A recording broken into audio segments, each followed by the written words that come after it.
अपने आत्मिक रूप से जिंदा रहो।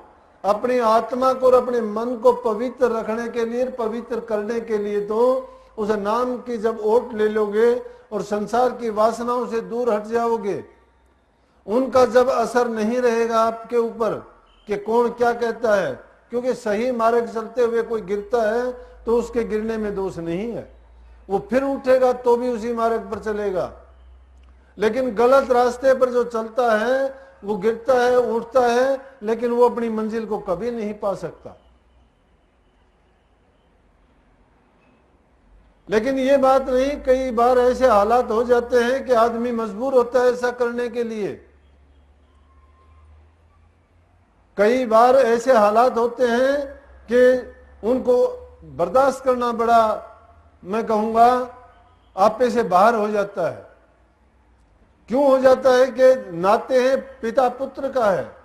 अगर पिता अच्छा व्यवहार नहीं करता है, अगर बेटा नालायक है, तो बाप को बेटे को छोड़ देना चाहिए, नहीं तो बर्बाद कर देगा वो। अगर पिता में नालायकी है या वो अच्छा नहीं है तो पुत्र को वो छोड़ देना चाहिए, नहीं तो पिता पुत्र का तो नाता ऐसा है कि पुत्र को चाहिए कि पिता की पूजा करे, उससे उनका शरीर बना है। पिता से बढ़ के कोई देवता नहीं है, परमात्मा नहीं है, कोई गुरु नहीं है, कोई पीर नहीं है। उसके घर में ही बैठा हुआ सबसे बड़ा देवता उसका पिता है। लेकिन अगर वो अच्छे आचरण वाला नहीं, उसका व्यवहार अच्छा नहीं है और वो गलत करना सिखाता है, चोरी करना सिखाता है, गलत रास्ते पर डालता है, तो उस पिता को छोड़ देने में दोष नहीं है। बेटा नालायक तजो तजो स्वार्थी यार, निर्मोही माता तजो तजो निलजी नार, तजो निलजी नार तजो सन्यासी कामी, पिता अधर्मी तजो तजो नालायक है बेटा, और गुरु लालची तजो तजो चिल्ला और सेटा। अगर गुरु लालची है तो उस गुरु को छोड़ देना चाहिए। अगर चेला और सेटा है, नए नए उल्टी बात कोई करता है, उस शिष्य को छोड़ देना चाहिए। अगर बेटा नालायक है तो उसको त्याग देना चाहिए। अगर माता के कई जैसी है जो परमात्मा से बेमुख करे, उस मार्ग से उसको भटकाए, तो ऐसी माता को छोड़ देना चाहिए। स्वरूपन खां जैसी बुआ हो जो प्रभु का नाम लेते हुए उसको दुख देती है या उसको खत्म कर देना चाहती है, ऐसी बुआ का त्याग कर देना चाहिए। और सुगनी जैसा मामा हो तो उसको छोड़ देना चाहिए। ऐसे पुरुष जिनमें ऐसे दुर्गुण होते हैं उनको त्याग देने में ही भलाई है। लेकिन अगर अच्छे हैं, माँ बाप अच्छे हैं, नातेदार अच्छे हैं, बुजुर्ग तुमसे अच्छे हैं, तो उनको देवता समझ के उनकी अगर पूजा करोगे तो तुम्हारे मन में उनके प्रति जो पनपेगी वो आपको सत्य मार्ग पे ही ले जाएगी। भक्ति का मार्ग ये नहीं है कि गुरु से नाम ले लिया, बैठ के घर में उल्टे सीधे काम करते हैं, बुरी आदतों को नहीं छोड़ते और कहते हैं कि हम गुरु भगत हैं। गुरु भक्ति इतनी सस्ती नहीं है। गुरु भक्ति की शक्ति को हासिल करने के लिए शिष्य को मरना ही पड़ेगा, अपने आप को गुरु के हवाले करना पड़ेगा। और हवाले करने का मतलब होता है अपने तन मन और धन को सबको कुर्बान कर देगा, समर्पण कर देगा। जो पूर्ण रूप से समर्पित नहीं होता वो शिष्य नहीं कहलाता। गुरु लोग भी शिष्य लालची, दोनों खेले दाव, अध बीच में डूब सिर चढ़ पत्थर की नाव। अगर किसी स्वार्थ के बस गुरु और शिष्य का नाता जुड़ता है तो दोनों के दोनों डूब जाते हैं बीच में ही। ना वो गुरुवाई गुरु कर सकता है और ना ही शिष्य अपनी कसौटी पर खरा उतर सकता है। भक्ति का मार्ग वही अपना सकता है कि जिसको अपने कल्याण की जरूरत है और आवश्यकता है। कितनी बाधा आए, कितनी रुकावट आए, कितनी तकलीफ आए, कितनी मुसीबत आए, वो उनकी परवाह नहीं करता। क्यों नहीं करता? कि उनको एक तरफ रख के भी वो अगर सोचता है कि मैं भक्ति के मार्ग पर चलूंगा तो भी मेरा कोई कुछ नहीं बिगाड़ सकता, क्योंकि सतगुरु राजी सब जग रूठे तो भी उसका रोम न टूटे। एक सतगुरु ही किसी पर खुश है, किसी शिष्य पर, चाहे सारा संसार उससे नाराज हो जाए। संसार क्या है? संसार तो स्वार्थ का और मतलब का है। जब तक संसारियों का, हमारे पास पड़ोसियों का, हमारे चारों तरफ जो अपने बने बैठे हैं, उनका जब तक हमारे से मतलब निकलता है, मतलब हल होता है, तो ही हम प्यारे हैं और उनके हैं अच्छे लगते हैं। जब उनका मतलब नहीं निकल सकता तो सब दूर दूर कर देते हैं। देखी हुई शक्ल उनको अच्छी नहीं लगती है। अगर किसी कारणवश किसी को कोई रोग बीमारी कोई ऐसी तकलीफ हो जाती है कि उसको कोई ऐसी पीड़ा हो तो लोग कहते हैं कि हमारे आराम में बाधा डालता है, इसकी शक्ल देखने से अच्छी नहीं लगती, ये इधर उधर थूक देता है, इसके कपड़े गंदे हो जाते हैं, इसका पेशाब निकल जाता है, इसको कौन भुगतेगा? जिसने तुम्हारा सब कुछ किया हो फिर वो भार नजर आने लगता है। इसलिए इस संसार में कोई अपना नहीं, सब स्वार्थ के लिए हैं।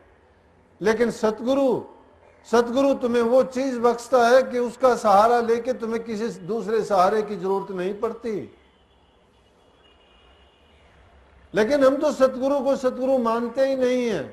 क्यों नहीं मानते हैं? कि शायद हम संसार की जो सुनी सुनाई बातें हैं उनमें ज्यादा यकीन करते हैं।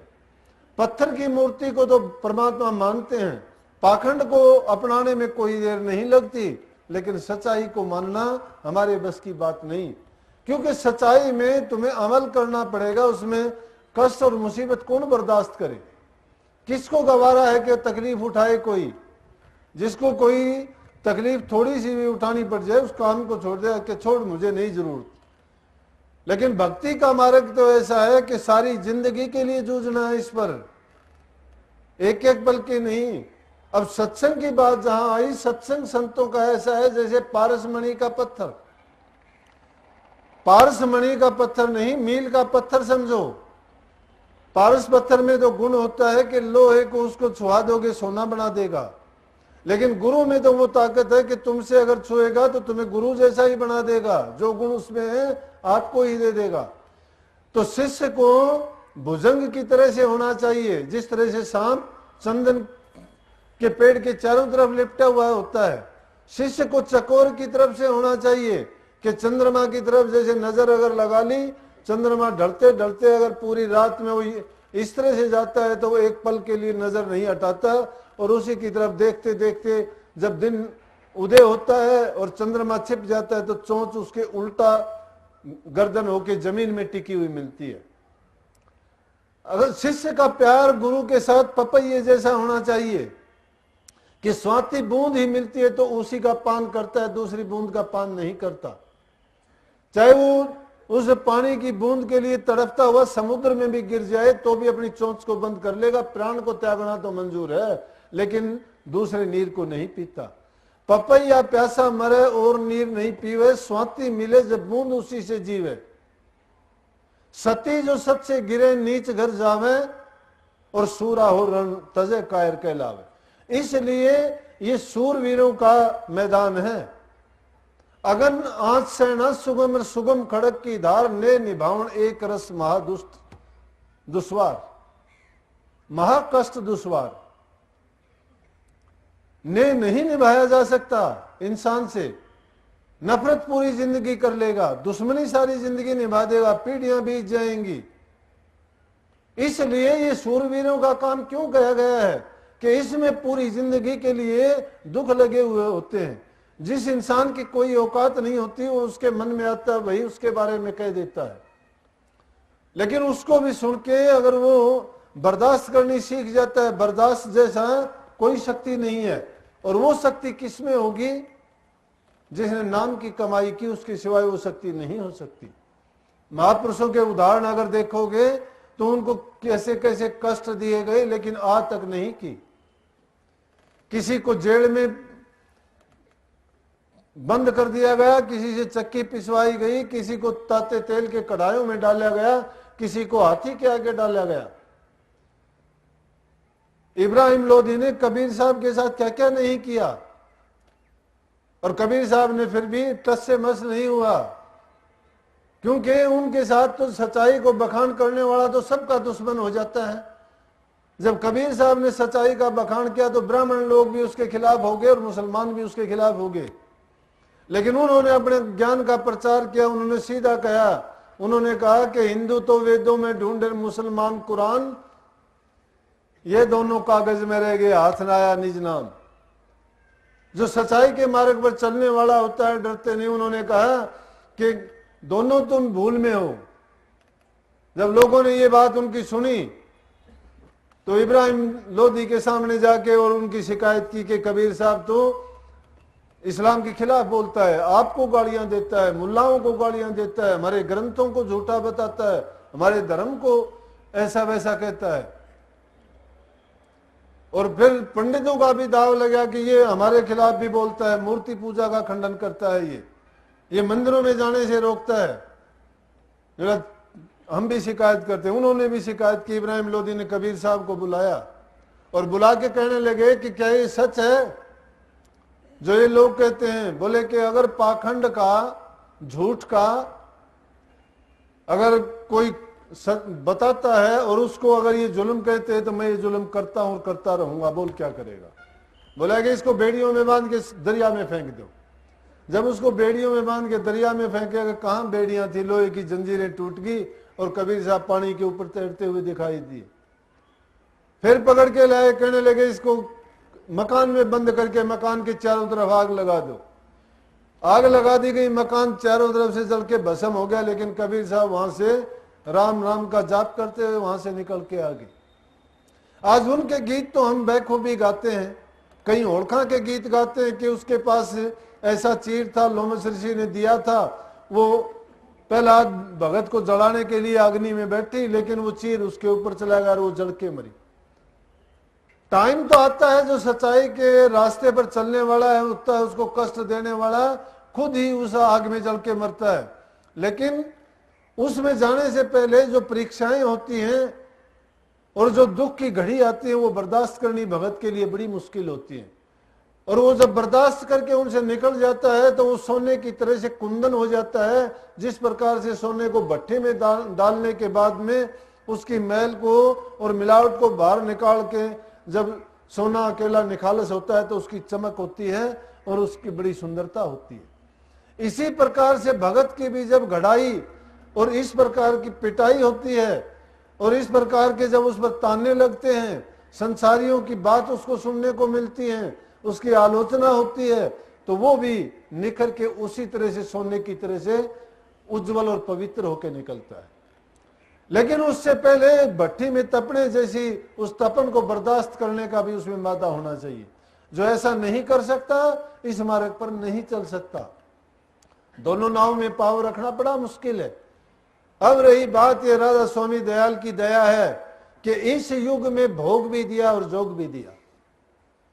और कोई मत इतना नहीं बताता कि भाई तुम घर में रह के सारे काम करते हुए और तुम उस प्रभु की भक्ति भी कर सकते हो। पुराना जमाना था कि घर बार को त्याग के ऋषि जंगलों में चले जाते थे, हठ करते थे, तप करते थे, योग करते थे, साधना करते थे। अरे संतों ने तो कलयुग में जीव की छोटी उम्र देखते हुए इतना सरल कह दिया कि घर में रहते हुए तुम योग भी करो और संसार के भोगों को भोगो भी।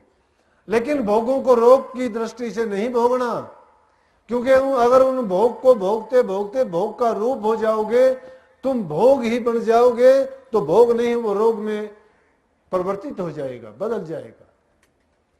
लेकिन भोग को अगर तुम जरूरत के मुताबिक भोगते हो तो उसमें कोई भी दोष नहीं है।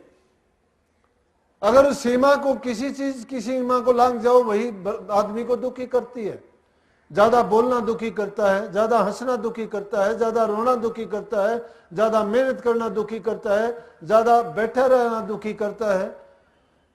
Excess of everything is bad. किसी चीज की भी अधिकता हो जाए, धन अधिक हो जाए दुखी करता है, ज्यादा निर्धन हो जाए तो दुखी रहता है, ज्यादा बीमारी बढ़ जाए तो दुखी रहता है, ज्यादा ताकत हो जाए तो दुखी करती है।